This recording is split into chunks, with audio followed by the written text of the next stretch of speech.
Ìmọ̀ràn tí màá kàn fún fans náà ni pé tán bá really love this Fuji music tá à ń sọ ìfẹ́ tí wọ́n bá ní sí Paso Fuji kan náà ló bẹ́sẹ̀ rẹ̀ ń kọ Fuji kan náà ni Wasiu Ayinde ń kọ Alhaji Wasiu Ayinde Fuji kan náà ni Màlá ń kọ l'Òṣùpá ń kọ Àtàwẹ́wẹ́ Látàwẹ́wẹ́ ń kọ òun náà ni Adéwálé Àyùbá ń kọ ẹ lo ìfẹ́ kan náà pé Fuji fan ní gbogbo wa. Ẹ má máa take side jù lórí ẹnìkan láti affect ẹnìkan torí pé tá a bá ń ṣe eléyìí love Fuji o à ń kick Fuji down ni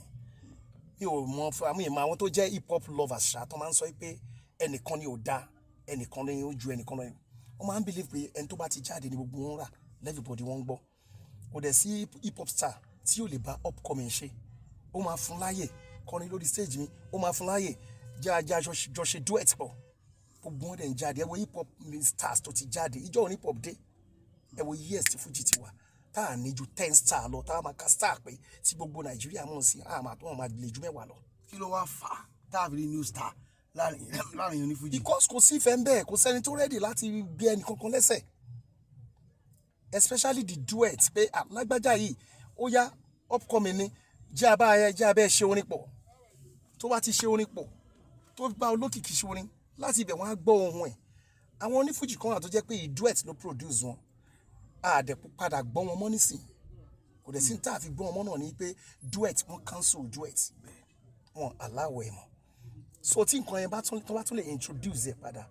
help. bàbá àbúrò Àgbàkin Abagun wà ní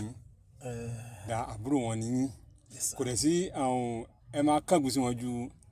any other person lọ ọmọ ìyá wọn bàbá ǹjẹ́ ọ̀rọ̀ àwọn àti K1 The Ultimate tí wọ́n bá ń sọ rí pé n tó fa wàhálà láàrin àti ẹni nì tí wọ́n sì rí tí wọ́n bá ń sọ rí kí lè mọ̀ ń pa ẹ̀. wọn ò bá mi sọrí bẹ́ẹ̀ nǹkan tí mo kàn rí ni pé àgbàlagbà tó bá wà ní iwájú wọn kàn máa fi ọgbọ́n ṣe nǹkan nítorí pé òótọ́ ẹlẹ́ran ara ni gbogbo wa gbogbo ń tà ń sọ orogún owó ni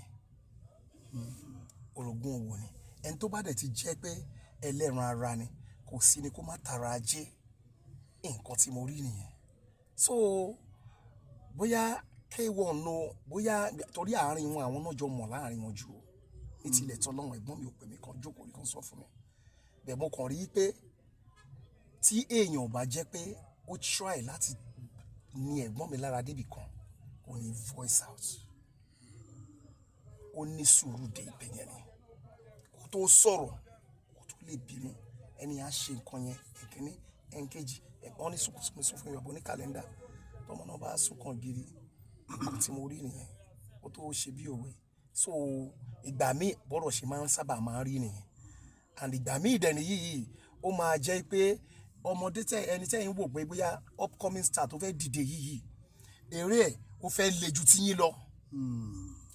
ó wà kó kágbà náà kò fi ọgbọ́n ṣe nǹkan tí mo rí ní ibẹ̀ yẹn nìyẹn so K1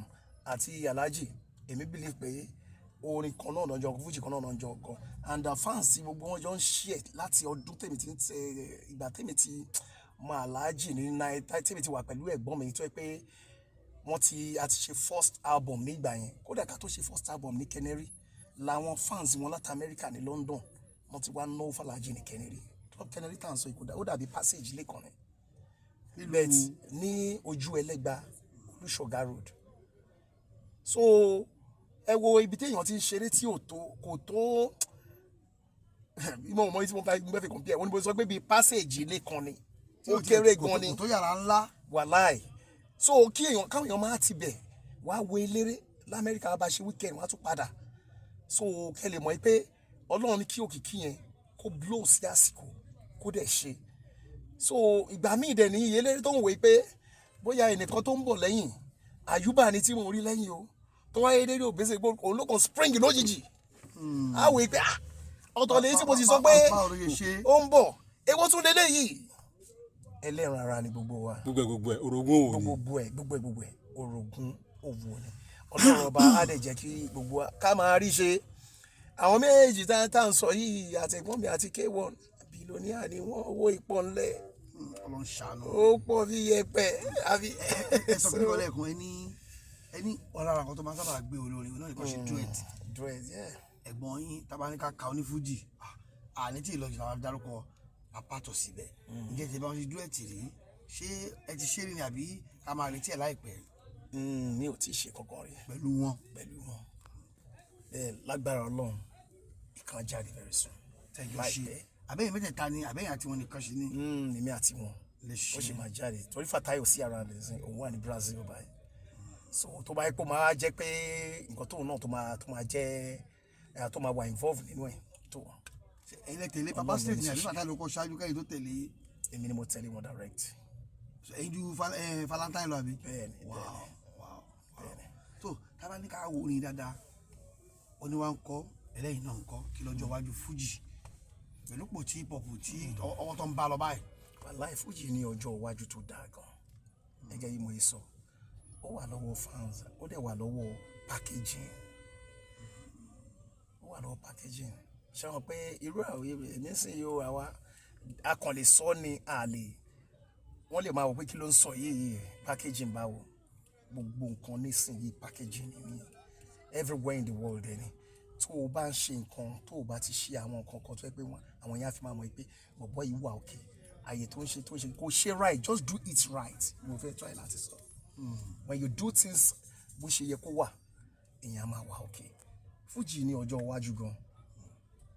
ẹ wo ọjọ́ tí hip hop ti ń bọ̀ tó ti wà tí wọ́n ti ń lọ tó wọ́n bá kọ orin 100 lẹ́nu yìí ìdajì ẹ̀ Fuji ni àfi tá a bá fẹ́ tanra wa àbí kó ju ìdajì lọ pàápàá. tí o bá ti fi Yorùbá sí kò lè lọ. tó o bá fi Yorùbá sí kò lè lọ ohun tó dẹ̀ ń lò jù ohun Fuji ni kódà ẹlòmíà fi àpàlà sí túntún àgbègbè pé kò sí nǹkan méjì òun ni mo fi ń pè ní tẹ́yìn bá máa pè é tó máa ní hip hop ni màá ní afro pop. tó fún ẹni tó ti lò 28 years ẹ fẹ́ kí mo tẹnu mọ́ years yẹn ẹ̀yin náà ẹ máa ti pàdé Àyìndé Barrister rí ṣé ẹ ti rí wọn rí ẹ ṣe nílùú sí ìpẹ̀lú wọn rí àbí kí ni àgbẹ̀ṣe. tí àwa náà jogún bá tàyìn lẹ́rìtì láti. so tata alẹ mú ẹbí Obesere ni. àbúrò bàbá wa ni wọn. gangan. same father same mother.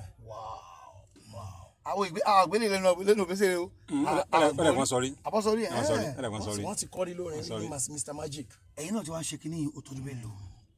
ó ti wà nù ẹ̀ sí máa gé kéré 97. ẹ ti bẹ̀rẹ̀ 97. ọjọ́ ṣe bí 28 years ago. 97. ṣe album ti wá album ti tilẹ̀. album ti wá album òun náà ni àṣà tí ò common. kí ni ẹ̀kọ́ ń bẹ̀ àbọ̀ náà lè kọ́ tọ́lá ìgbẹ́ yìí. nínú ẹ̀ náà ni èyí tí mo kọ́ ẹ̀ nínú ẹ̀ náà ni pé wọn ò dẹṣin lóró gbogbo agẹ́ṣin ní kẹsẹ̀ o agbára náà kẹ́ṣin ìrìn àjò mi lọ sí Canada ò ní bó ṣe jẹ́ ohun tó ṣẹlẹ̀ lọ́jọ́ ọjọ́ yẹn Àyìndé Móróyè ìrìn àwòdì mi lọ sí Ìbàrà wọ́n sọ pé mo ẹyẹ ò déédé ba lórúlé ọ̀rọ̀ ló ń gbọ́ o wọn ò dẹṣin lóró gbogbo agẹ́ṣin ní kẹsẹ̀ o agbára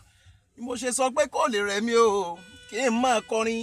wàláì kò lè rẹ̀ mí o kémi máa péde o kò máa lè rẹ̀ mí kémi máa compose kó dàbí mo fẹ́ sùn ọpọlọ ò ní lè sùn toró orin ò ní gbà fún èmi ti gbórin níyàwó ló ṣe ń bá mi dámọ̀ràn ìṣọwọ́ onílù pẹ̀lú elégbé mi ẹ̀bà forin láyè kẹjẹ́ kó orin sọ̀rọ̀ náà tó bá pè yín lẹ́jọ́ kò sẹ́ni lè ṣàlàyé tó bá dẹ̀ falùjò ẹ bá mi fi sùúrù fún. òun gan ohun Obesere fi ń lò yìí àbò rẹ jẹ́. nígbà tó jẹ́ pé same mother same father ó ń láti rí bẹ́ẹ̀ mi ò lè help ẹ̀ ó dà nígbà mi ti bá ń sọ̀rọ̀ lórí fóònù wa ẹlòmíì àti sọ pé wọ́n ti dá mi lóhùn bíi pé papa ló ń bá sọ̀rọ̀ èmi ni máa sọ fún ẹ pé ṣèmi ló wà lórí fóònù. then that name Obesere ọ̀nà wo ló ti gbà fi ràn yín lọ́wọ́ nídìí iṣẹ́ tẹ́gbẹ́ dání. ọ̀nà pọ̀ tó ti ràn mí lọ́wọ́ especially when I was in UK there àbúrò Obesere here and there náà mọ̀ ó ṣe bí mo kọrin rí Nàìjíríà rí. Really? mi ò gbé microphone ìṣẹ́jú márùn-ún rí kí n kọrin and I never once see myself a musician one day not until I get to UK ìlú òyìnbó dẹ̀ nìyí oníkálukú kan struggle ni à ń gbá struggle yẹn ni àgàgà ayé ìgbà yẹn tó jẹ́ pé single entry visa la fi ń wọ UK nígbà yẹn tó o bá ti wọlé àǹfààní àti padà kó tún wọlé mọ̀ sí visa yẹn lè gbé ẹ wọlé ni kò lè gbé o gbọ́dọ̀ gbé tó bá ti jáde pẹ́rẹ́pọ̀ padà sí Nàìjíríà ò há nìyẹn nígbà yẹn nígbà tó dẹ̀ ti rí bẹ́ẹ̀ yẹn àdẹ̀wò pé bóyá èèyàn fẹ́ kàwé ní tẹ́lẹ̀ gẹ́gẹ́ bí bọ̀dá mi náà ṣe rò because he really wishes me well and nígbà tó dẹ̀ jẹ́ pé ọ̀rọ̀ gba báyìí mọ́ pé a lè fi single entry visa fi kàwé ni ó jẹ́ kí n gbà sí iṣẹ́ orin ẹ̀mọ́ nígbà tó bá lọ ságbo tí wọ́n rí ẹni tó yẹ pé èèyàn ń kọrin lójú agbo àwo olórin yẹn pé olórin yìí tó ń kọrin yìí. èmi kan dájú ẹ lọ. sẹ́mi kan bá gbé microphone mo lè kọrin ju eléyìí lọ ó dẹ̀ ń kọrin wọ́n dẹ̀ ń ná dollars ṣì ní ìwọ gan wà òkè nílùú yìí o. ṣé wọ́n á ná àbí wọ́n ná fún yín. alhamdulilayi rabbil alamin. ẹgbà pọ́ùn. bẹ́ẹ̀ni ọlọ́run ọba ṣeun yes household name ni mí lè ní but alhamdulilayi aṣèwà Nàìjíríà báyìí àdètún máa padà àdètún máa lọ. For you to have been in Fuji music for well over 28 years. I mean, wọ́n sọ pa ìtàn Fuji ọ̀rọ̀ Fuji ẹ̀yin náà stakeholder ní èyí tó wà ń gbòòrò lọ́tọ́ ń fà lọ́wọ́ lọ́tọ́ kò tí ì kó ń bẹ̀ Pasuma Obesere ló ń wò ń gbà kan àkọsílẹ̀ irọ́ kò rí bẹ́ẹ̀ ilé ìwò ló ṣojú ìwò lẹ̀ mọ̀ nípa ọ̀rọ̀ tó wà ń gbòòrò. ọ̀pọ̀ ṣe ojú èmi náà ní ìgbà yẹn and bá wà sí kò ń ṣe oníjàngbọ̀n náà fúnra ara ẹ̀ ṣẹ́rí tí fans máa ń dálẹ̀ ló pọ̀ jù wàláì tí fans máa ń dálẹ̀ ẹlòmíì dẹ̀ ni fans àti sọ̀rọ̀ débi kan tó yẹ pé ìyá ò pé àwọn tèmi ló ń sọ̀rọ̀ jẹ́ kí mi náà fi nǹkan kan gbé wọn lẹ́sẹ̀ kó má dàbí ẹni pé mo let wọn down fi má dàbí ẹni pé tipa àti tóun náà bá kọ àwọn orin kan orin yẹn á wá dàbí nǹkan tó yẹ pé ó fẹ́ máa lọ fi bá Aláàjì wí bẹ́ẹ̀ ní tilẹ̀ tọ́lọ́run ó mọ̀ pé ọ̀gá lọ̀gá ń jẹ́ o. ní kọ̀rọ̀ lẹ́yìn. ó mọ̀ pé Sido Káfàtà ó gbà ó bá wa sí gbà honestly bá wa sí gbà. àwọn tó ń dàgbà kú dálẹ̀ kí lè fẹ́ sọ fún àwọn fans. so àwọn fans náà la máa gbà nímọ̀ràn pé ká gbolé Fuji kó máa dùn because ìgbà kan yìí táwa bá ń lẹ̀ ni kéèyàn dé fúnpá má pa torí pé ó fẹ́ lọ kọ Fuji kó Sunday kó ṣe oríṣiríṣi ẹ̀sọ́ Ọlọ́run jẹ́ kó rọrùn ó ti jẹ́ kó pọ̀ débi pé mélòó làwa star tó tiẹ̀ wá ń ta náà bàbá tó ń jà gbogbo star musician oní Fuji ò máa ti tó 20 adẹ̀ ń kọrin fún well over 40 million Yorùbá tá a bá sọ pé àwọn àgbàlagbà nínú wa tó ń gbọ́ music gangan sí yìí tó ń tí Yorùbá yé dáadáa at least a lè sọ pé a ní 10 million ìdajì ẹ̀ àbí jù bẹ́ẹ̀ lọ ẹ wá wò ó ṣáàtì rẹ́kọ̀dù olórin tó ti ta 1 million nílùú Ìgànrin olórin tó bá ta 1 million ní ìlú yìí ọ̀gá ni so tí nǹkan bá dẹ̀ ṣì ń wà báyìí náà ó wá yẹ pé kí èèyàn kí a kàn fi ọgbọ́n ká fìfẹ́ ká fi bá ara wa lò náà lèmi lérò tó yẹ pé ẹ̀wọ̀ hip hop tó dé látijọ́ o ọ̀rẹ́ tí hip hop tó ń bá ara wọn ṣe òun ló gbé wọn débi tí wọ́n dé yìí o tí Wizkid tó bá bá ọmọ tí ò lógo kan lọ tí ó ṣẹ̀ṣẹ̀ bẹ̀rẹ̀ sọ́rí ó ṣẹ̀ṣẹ̀ wọ hip hop world ni a sọ pé. bó ló ṣe jẹ́ bàbá ló kọrin ni àbí màmá. bàbá náà ló kọrin. èmi Láyìndé Àṣírí omi Mr. Panachukwu tí wọ́n ń wí ọmọ lójú Elédùmarè o Àyìndé Ṣími ò Bọ́láńlé. alẹ́ mi ní Panachukwu ọkọ Lady Glamour woman no be slave. Woman no be slave, no man ever tell me, woman never sweet. Èmi Láyìndé Àṣírí o yẹn Mr. Panachukwu tó ń wí. Jah Jehovah ló sọ mí di ìyanu. Bí mo ṣe sọ pé Jésù ni àpáta ìgbàlà mi. Ṣùgbọ́n ọmọ Ọlọ́run ọba ló sọ mí di ìyanu. Ọ̀tá mi lanu sílẹ̀ wọn ò lè panudé. Holy Ghost fire follow me láti nílò. Iná ẹ̀mí mímọ́ bá mi ṣẹ́gun ọ̀tá pátá. Àwọn ogun ọ̀run kan dẹ̀ tún máa gbèjà mi. Màmá wọn ní ọmọ ìyá mẹ́ta eréwèlè ṣùgbọ́n ìtawà rí i Obesere ń kọrin Fatai Valentino àbí kò yọ.